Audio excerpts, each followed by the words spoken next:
I don't just want to be great, I want to be one of the greats. I have to set a standard for myself. I have to make sure my body is in top physical condition, have to make sure my endurance is up as well.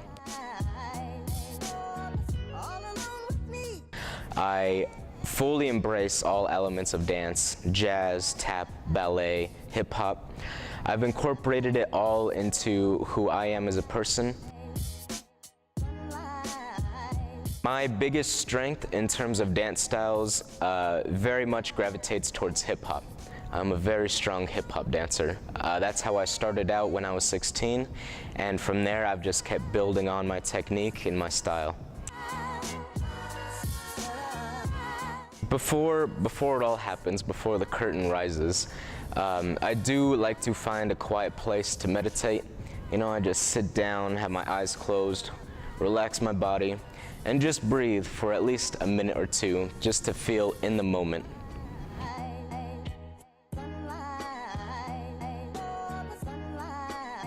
The mother of modern dance, Martha Graham, once said, "Dancers are not great because of their technique. They are great because of their passion." I hold on to that quote very closely because as a person who didn't grow up as a dancer, technique wasn't my strongest suit when I started out. It was more about the passion, really, than the technique.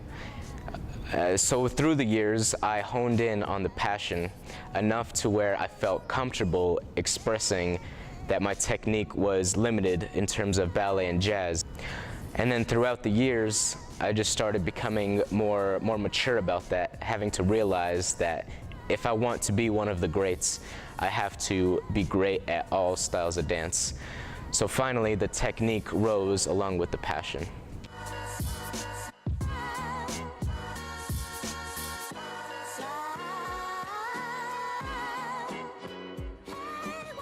One of the things that really stands out about Antonio is he is committed to being a creator. And I think there are a lot of students who come to study art who get lost behind the "I'm waiting for someone to tell me what to do." And Antonio is excited about not waiting for someone to tell him what he should be doing. He doesn't have that filter where he's afraid to show his work.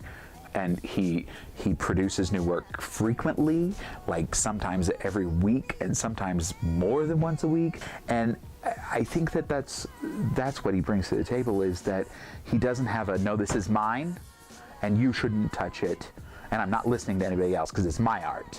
He doesn't have that, and he also doesn't have the "I'm afraid to show this to anybody because what if it's not good, or what if they don't like it, and what if they have notes about it." He doesn't have that, so that he can get somewhere in his development. And I think that's what he brings to the table, is just he doesn't have those barriers anymore.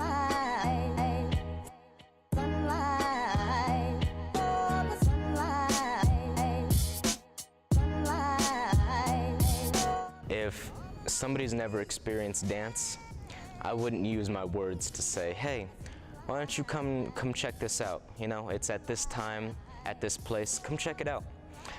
I would use my movement. I would dance for them.